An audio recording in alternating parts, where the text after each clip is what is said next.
Okay मेरी bad moss gang, क्या हाल है तुम्हारे। तो आज हम लोग लपेटने वाले हैं क्लास 12 की फिजिकल एजुकेशन का chapter number 9 psychology and sports. And ये सबसे इंटरेस्टिंग चैप्टर है। ओके तो सबसे पहले हम लोग इस साइकोलॉजी भाई को देखते हैं कि भाई ये है क्या। तो तुमने ये वाली रील्स तो देखी होंगी, 7 बातें जान ले और दुनिया को दिखा दें, साइकोलॉजिकल फैक्ट्स। अब ये जितनी बकैती करते हैं ना, तो लास्ट में साइकोलॉजी नाम का वर्ड यूज कर देते हैं, जिससे सुन के लगता है अरे भाई कुछ तो ऐसा साइंटिफिक बताया होगा भाई, मतलब जबरदस्त। तो देखो साइकोलॉजी अपने आप में एक बहुत ही बड़ा टॉपिक है, बट इसे आसान भाषा में समझे तो किसी इंसान को समझना ही साइकोलॉजी होती है। अब पहला टॉपिक है पर्सनैलिटी।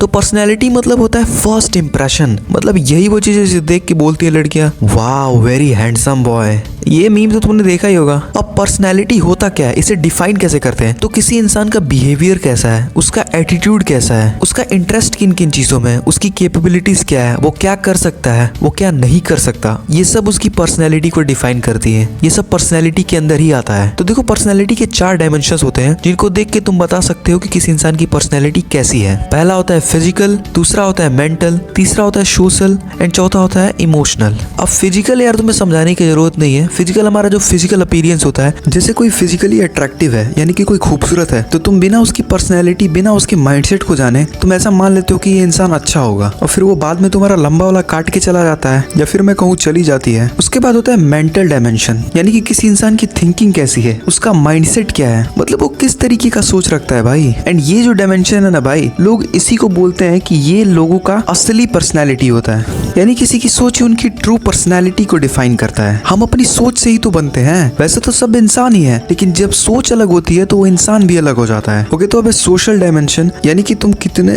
अट्रैक्ट करते हो लोगों को अपनी काइंडनेस से, अपनी मोरालिटी से, यानी कि अपने उसूलों से, अपने अच्छे कामों से, बातचीत से, तुम लोगों से कैसे घुलते मिलते हो। एंड लास्ट है इमोशनल डायमेंशन, यानी कि तुम्हारा इमोशंस पे कितना कंट्रोल है, तुम्हारे इमोशंस की स्टेबिलिटी क्या है, तुम कैसे रिएक्ट करते हो किसी चीज के ऊपर। एंड जब ये चारों चीजें मिलती हैं तो ये एक पर्सनैलिटी को शेप देती हैं। ओके तो अब है टाइप ऑफ पर्सनैलिटीज। तो देखो 3 टाइप की पर्सनैलिटीज होती हैं, एंड मुझे नहीं लगता इनके बारे में तुम्हें बताने की जरूरत है। पहला होता है इंट्रोवर्ट, दूसरा होता है एक्सट्रोवर्ट एंड तीसरा होता है एम्बीवर्ट। अब इंट्रोवर्ट तुम जानते ही होगे, कुछ दोस्त होते हैं जो थोड़े शर्मीले होते हैं, कुछ लोग तो टीचर के सामने बुक रीड भी नहीं कर पाते हैं, उन्हें हम लोग इंट्रोवर्ट बोलते हैं। एंड कुछ लोग होते हैं जो प्रिंसिपल ऑफिस में भी रोला झाड़ के आ जाते हैं, भाई प्रिंसिपल को ही बोल के आ जाते हैं, वो होते हैं एक्सट्रोवर्ट। एंड जो इन दोनों के मिक्सचर्स होते हैं, यानी कि जो सबसे बेस्ट होते हैं, जिनको पता होता है कि कहाँ चुप रहना है, कहाँ बोलना है, वो होते हैं एम्बीवर्ट। ओके तो एक टॉपिक है बिग 5 थ्योरी, इसे तुम लोग ओशियन के नाम से याद रख सकते हो, जिसमें ओ का मतलब होता है ओपननेस, यानी वो लोग जो अपनी फीलिंग्स को बहुत ही खुल के जाहिर करते हैं, मतलब खुश होने पर बहुत ज्यादा खुश हो जाएंगे, उछलने लग जाएंगे, एंड गुस्सा होने पे भाई चीजें पटकने फोड़ने लग जाएंगे। दूसरे होते हैं कंसाइंट्यूनस, यानी कि वो लोग जो कि अपने गोल को लेके बहुत ही क्लियर माइंडेड होते हैं भाई, मतलब एकदम फोकस्ड लोग,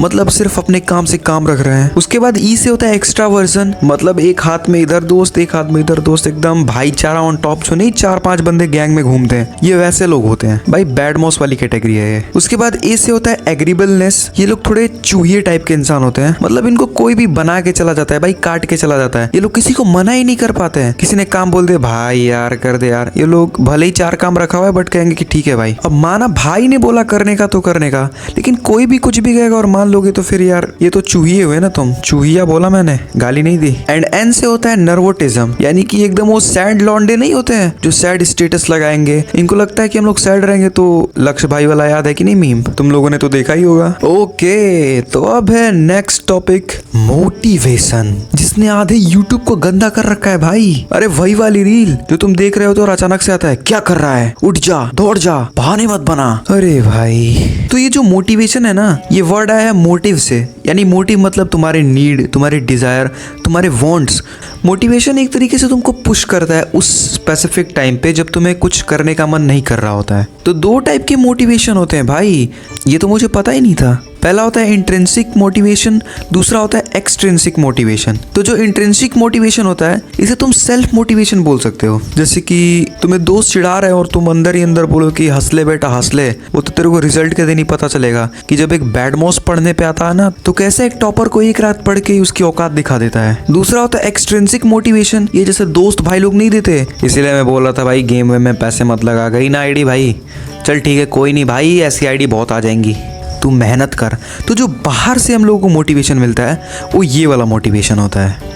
ओके तो लास्ट टॉपिक है एग्रेशन, यानी कि गुस्सा। अब देखो गुस्सा हमेशा बुरा नहीं होता, कहीं कहीं अच्छा भी होता है। जैसे तुम गुस्सा किसी और चीज़ के लिए करो जो तुम्हें फ़ायदा करे तो फिर बढ़िया है।